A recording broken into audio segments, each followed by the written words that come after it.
It's Friday, everyone. What do we do on Fridays here at the Hint Hive? That's right, we smash the patriarchy.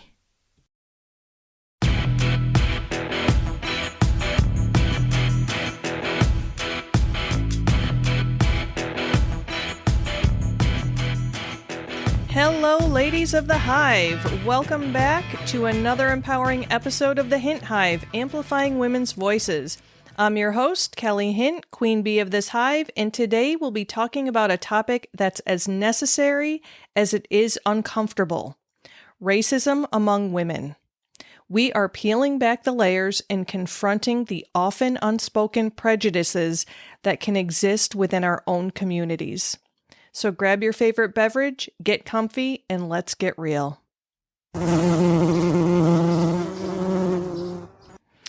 Okay, my friends. Before we jump in, I've had some questions asking for a menopause update. So as of the recording of this episode, I'm on week 3 of HRT, and I can say that the hot flashes are reducing. They're not totally gone yet. And my desire to murder people has gone away for the most part. Now I just want to get a little bit stabby with them. So there is some improvement. So fear not. I may be able to avoid prison time with continued monitoring and adjusting of dosages. So there's that fun update for you. And apparently some of you out there really like the stats updates too. So just to provide a little update there, we are still in 7 countries. We're being listened to in 7 countries. But we've got a couple new cities. So we're in 91 cities now. So ladies, keep up the good work. Keep spreading the news and encouraging other women to tune in to hear some of these really important things that we need to talk about that often aren't talked about. Oh, and I did have one more question here that I needed to answer. So I have a listener who wants to know which city is in the lead right now. And I'm wondering if it's because I had mentioned something about maybe doing a contest to see, like, have a meetup or something in the city that has the most downloads. Not sure. I can't put thoughts into other people's heads, but that's just what I, kind of guessed is maybe the reason for the question. So congratulations, Boynton Beach, Florida. You are in the lead. You have surpassed Geneseo, New York, which was formerly in the lead.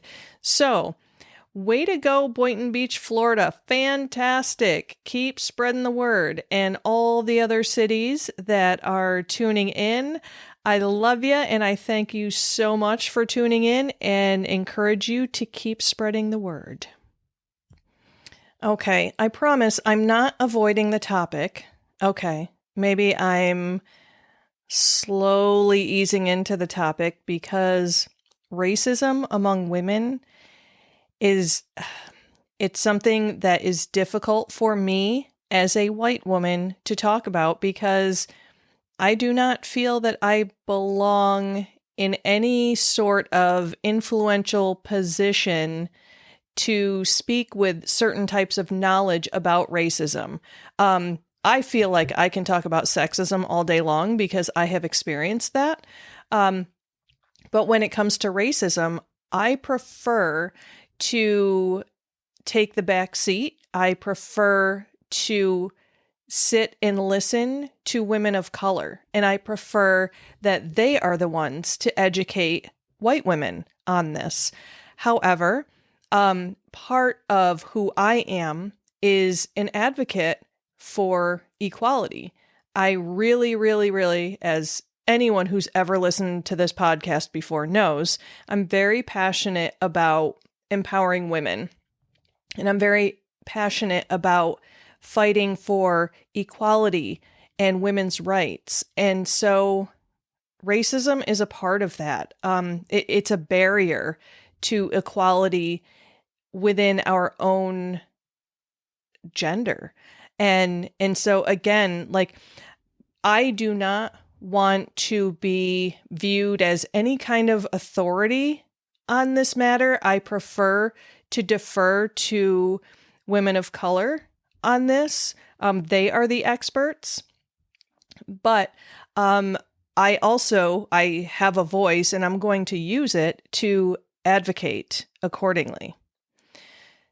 The other piece of this is I've had several white women say to me, and some white men also, when I've had conversations with race, white people who want to make a difference are kind of struggling with knowing how to do it, with knowing, like, they want to stay in their lane. They don't want to be seen as saviors and trying to swoop in and rescue people of color. And it seems like these people that have a passion for equality, they're not the ones that are the problem. It is the ignorant, racist jerks. I had to modify that word a little bit. They are the problem. It is overt racists who are the majority of the problem, in that they don't want to learn anything. And so again, like, this is a topic that is just as uncomfortable for me to talk about as a white woman, because I do not want to say anything wrong. And that is something that I hear coming from a lot of my white friends that I talk to about this. I have often heard, it feels like I always say the wrong thing. I'm trying so hard to do the right thing, to say the right thing, and I don't feel like I can. I don't feel like I'm doing it right. And so this is where and I'll get into it later as far as like some strategies or whatever. But I do want to say, if you have a good heart, if you are coming from a pure place of love and truly want to be part of the fight against racism as a white person, talk to people of color. Ask them if they seem offended by something you've said to them. First and foremost, apologize and ask them how that would have been said in a better manner, or go to the source. And again, I'm going to talk about like how to educate yourselves and everything on this, but I just want to acknowledge that there's a lot of discomfort among white people because they don't know how to do it right. And to be very honest, I don't have all the answers either.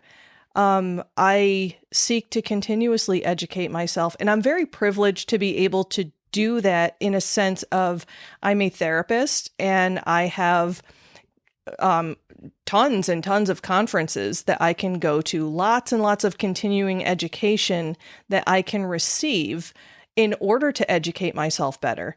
And again, I prefer to do it from people of color because they are the experts in their life experiences. I'm not. And just reading from a book doesn't always capture all of it for me. So, with that being said, let's start with some real talk. Racism isn't just a problem out there in society. It is something that can creep into our own lives and even our own circles. We all know that unity and solidarity among women is powerful, but what happens when racial prejudices create divides among us? So, I'm going to hit you with some real life examples to start with. So the first one is the workplace whisperer. So imagine this. Sarah, a white woman, and Monica, a black woman, both work at the same company. Sarah often finds herself bonding with other white colleagues over lunch, subtly excluding Monica. It's very subtle. It's not overt, but it's there. A whispered exclusion that's felt deeply by Monica. Sarah might even think she's not being racist because she's not saying anything offensive, but her actions speak louder than words. She's actively, even if unconsciously, excluding a Black woman. And then we've got another example, the mom group misstep. So in a mom group, Maria, a Latina woman, notices that the white moms often speak over her or dismiss her parenting advice. They don't realize that their assumptions and biases are silencing Maria and undermining her experiences. It's a classic case of microaggressions, those small, everyday slights that chip away at somebody's dignity. And let's not forget friendships. Think about Priya, an Indian woman who often hears her friend Jessica, a white woman, make jokes about Indian culture. Jessica thinks it's all in good fun, but to Priya, it's a painful reminder of the casual racism that still exists in social circles. Now, let's delve into some hard facts and studies to kind of ground our conversation so that it's not just, feeling like it's all made up anecdotal stuff. So the first fact I want to talk about is workplace inequality. Studies show that women of color face significant disparities in the workplace compared to their white counterparts. According to a report by leanin.org and McKinsey and Company, women of color are less likely to be promoted to managerial positions and more likely to experience microaggressions. For instance, 45% of Black women report having their judgment questioned in their area of expertise compared to only 29% of white women. And then there's that damn pay gap. The pay gap is another glaring issue. While women in general earn less than men, the gap is even wider for women of color. According to the National Women's Law Center, Latina women earn only 57 cents and Black women earn 63 cents for every dollar earned by white, non-Hispanic men. This disparity is exacerbated by racial biases that undervalue the work of women of color. And health disparities are also a highlight of the impact of racism. Black women, for instance, are 3 to 4 times more likely to die from pregnancy-related causes than white women. This is a fact. This is not a feeling. This is a fact. This statistic is a stark reminder of how systemic racism affects the health and well-being of women of color. So those are factual pieces of information, factual examples of racism being alive and well in society today. I'm sorry, but is it no wonder that people of color are getting angry and have been suppressing that anger in order to not be further discriminated against? I'm telling you, when George Floyd was murdered, something broke inside of me. So I have been raised in predominantly white areas.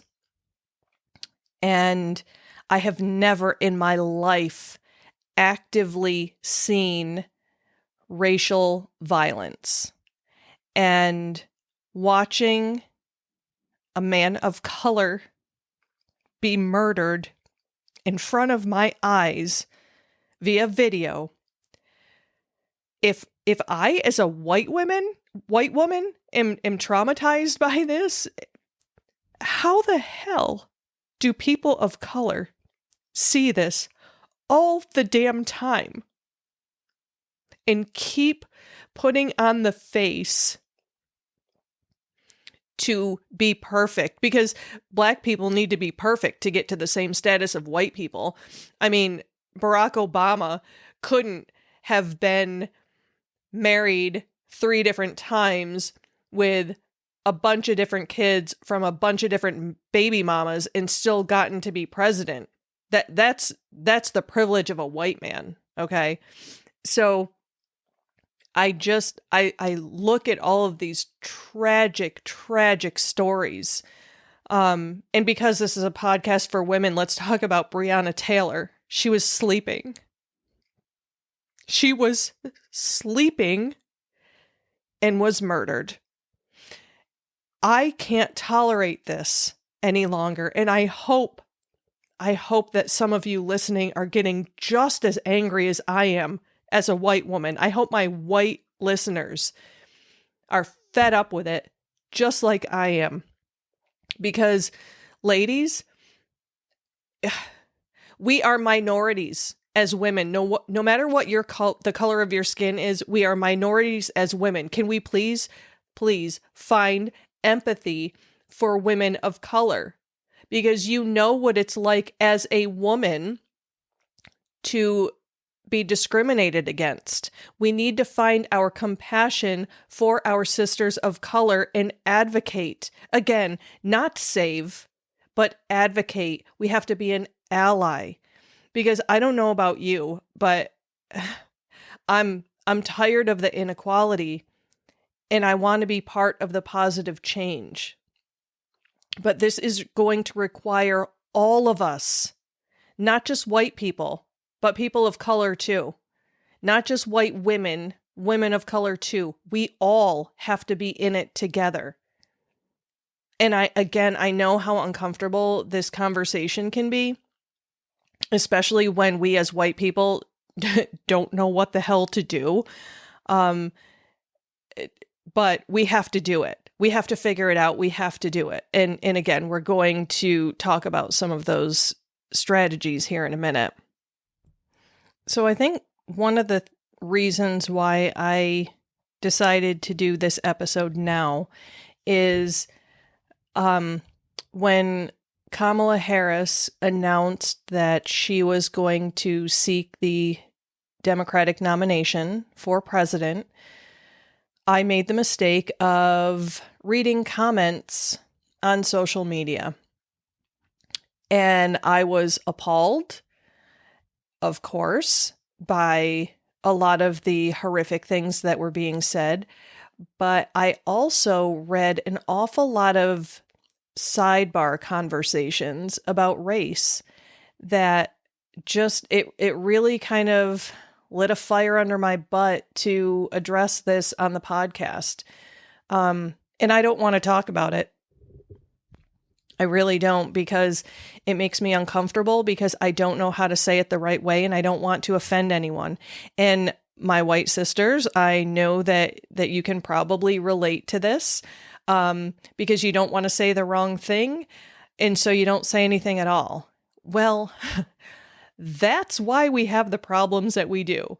I feel like white women are going to be the change makers in this particular realm, because we are the ones that have the power. And so we need to use that power appropriately. So there was a woman on the platform formerly known as Twitter, and she was trying to educate people on Black sorority culture. This white woman had worked at on a college campus, and she was in charge somehow of some sort of Greek life. I can't quite remember all of the details. So she was simply trying to educate white people about some of the things that they might see in Kamala Harris's campaign because Kamala Harris was part of a sorority.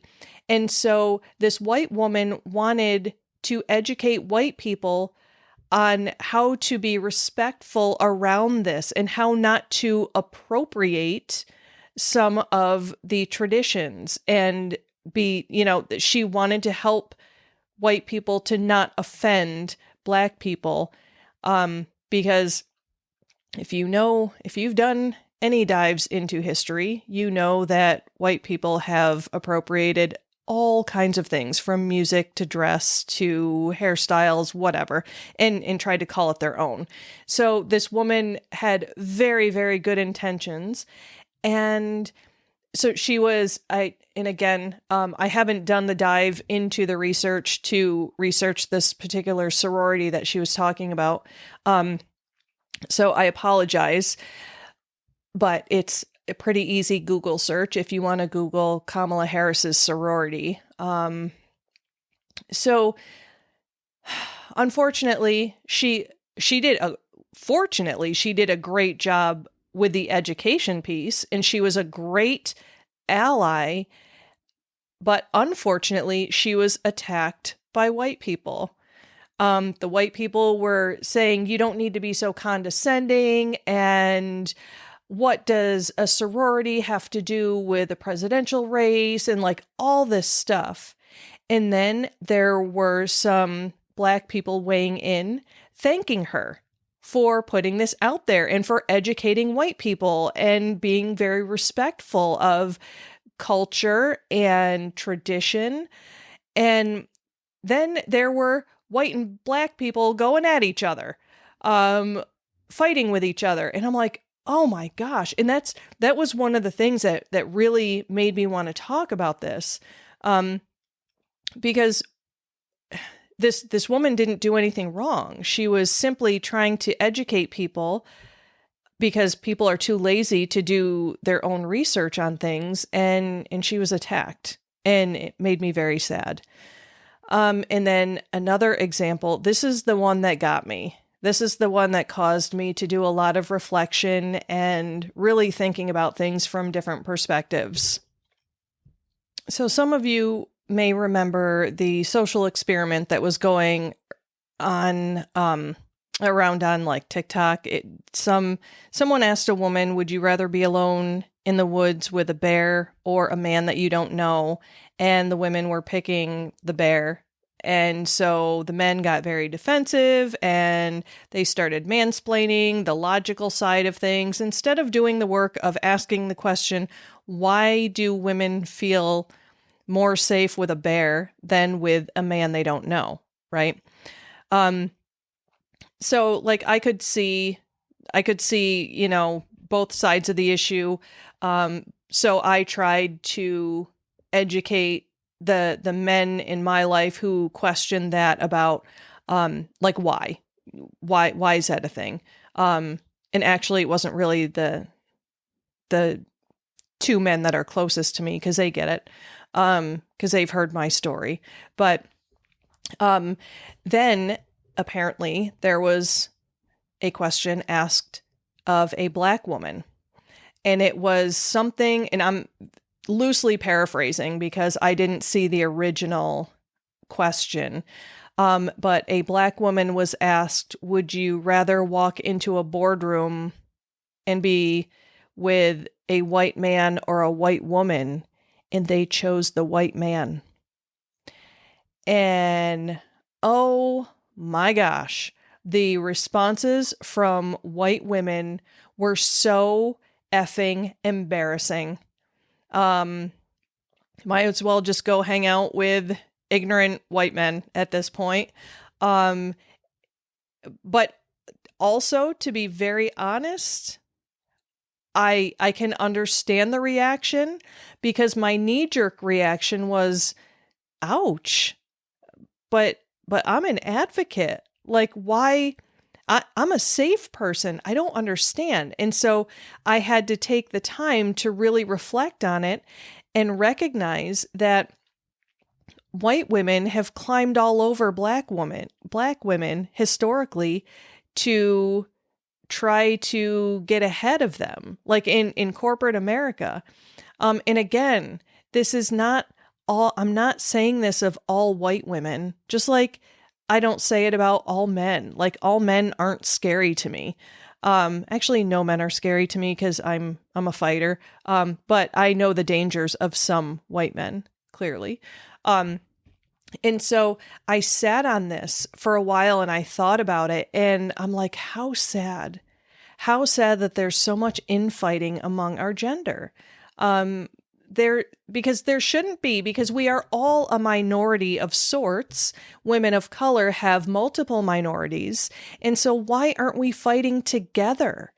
And like, that's really what I wanted to focus on, was educating white women and encouraging Black women to find safe white women and have discussions with them, and for white women to educate themselves on racism and what they can do about it, how they can play a beneficial part in all of this. And it just, again, I'm not the expert on this, so please don't look at me as the expert. I'm just a white woman desperately trying to uplift all women, both white women and women of color. And so just take that for what it's worth. Really seek out the experts on this if it's something that you are passionate about. I want you to think for a minute, any white women listening, just try to understand the anger behind women of color who have been, since the beginning of time, it seems, they've been less than, even more than you as a white woman. And just think about how that must feel, to be constantly overlooked and unheard and talked over and discriminated against. And there's resentment that builds. And so again, like, to any women of color listening, please feel free to share your story with me. If you want to be interviewed on the podcast, please reach out to me. And if you want to spend any of your precious time educating others, that's fantastic too. But again, I'm going to ask women of color to try and keep an open mind with your white woman allies who are trying. They're trying the ones who are trying their best, not the ones who are just, allies in name only. We don't want any of that. But again, like, I want to say to women of color that I am trying and I will continue to try. And I know that I don't always do it right, but I continuously educate myself. And I want to assure you, there are so many more white women like me out here who want to do the right thing, who want to be your ally, who want to see equality for women of all races. We are out here. One of the things I saw on a social media platform was a woman saying that white women will never allow a Black woman to be president. And I agree that there are way too many white women out there who represent that statement. I am not one of them. And I know a lot of white women who are not. And so that's why I'm calling out white women to do the work you need to do. And again, this is not about the election. This is about equality for women. And if I knew that there was a white woman out there who did not want Kamala Harris to be president for the sole reason of race,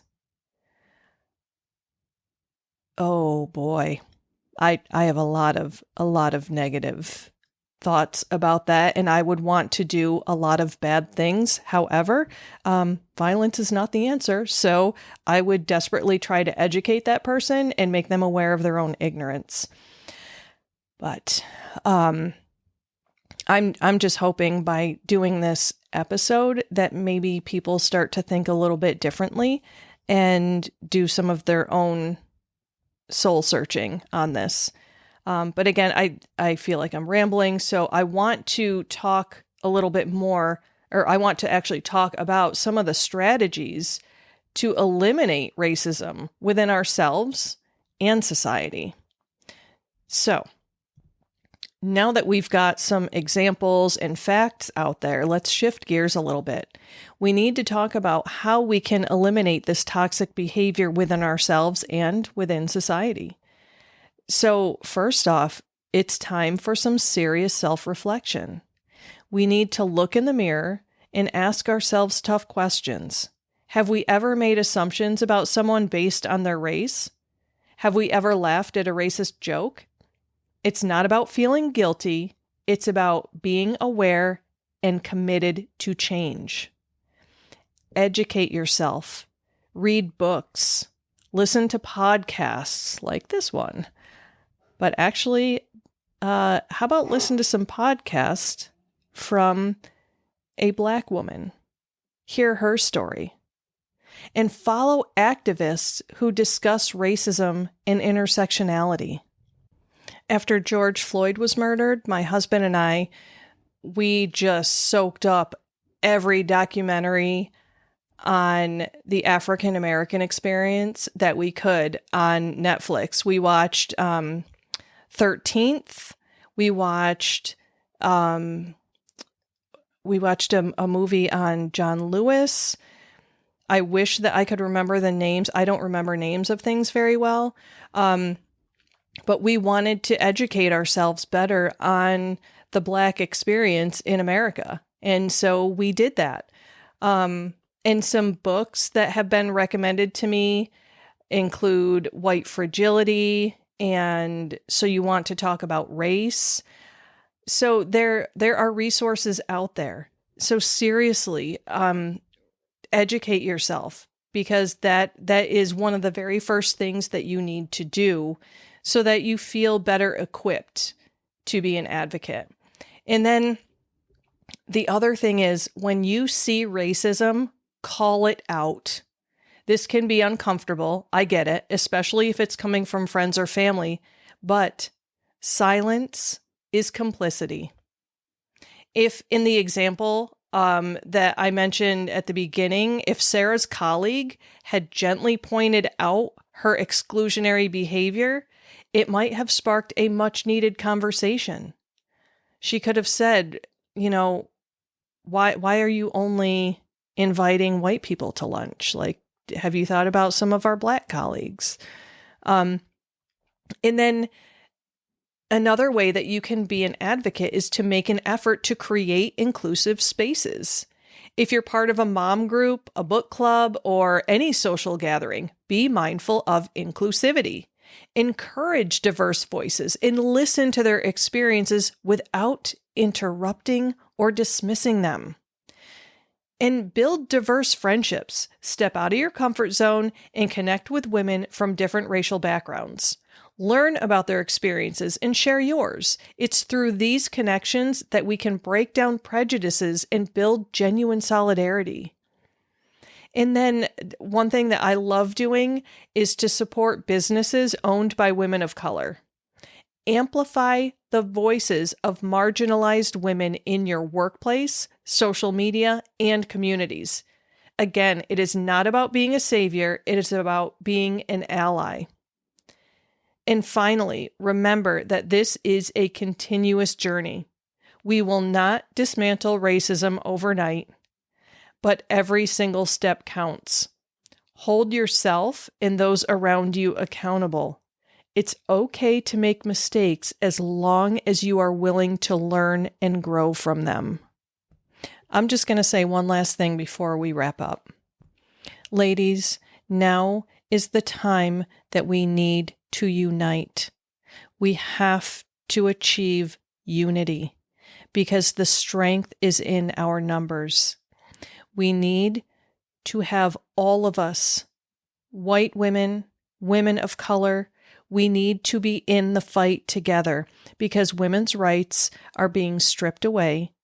And how can we fight if there's so much conflict among us?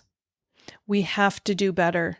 All of us, we have to do better. We have to make the effort and we have to unify. That's the only way that we are going to continue to build this very strong army of diverse women who is going to change the world.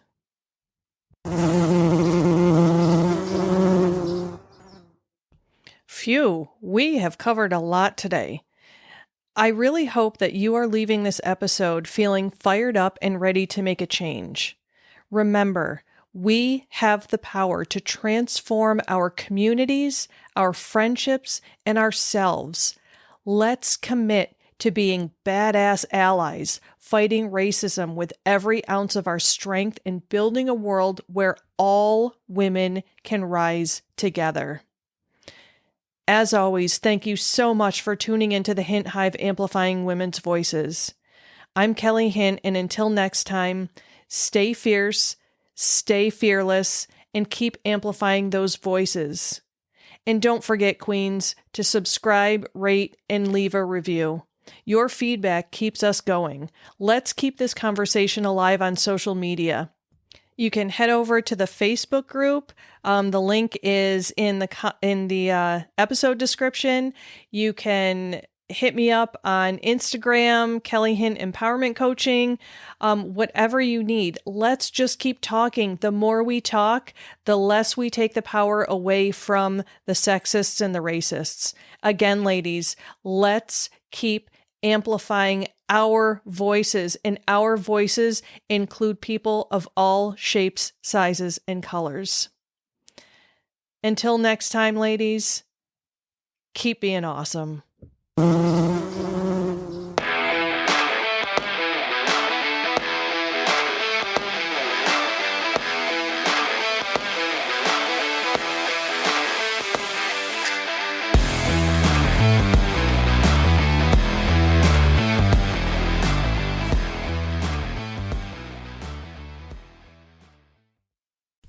This podcast is powered by Kelly Hint Empowerment Coaching, as well as Kelly M. Hint LMHC and The Cranky Counselor. To find out more about coaching services, head over to CoachKellyHint.com. If you'd like to know more about the psychotherapy services I offer to individuals within the state of New York, you can check out KellyMHint.com. And if you'd like to learn more about aromatherapy, you can check out TheCrankyCounselor.com.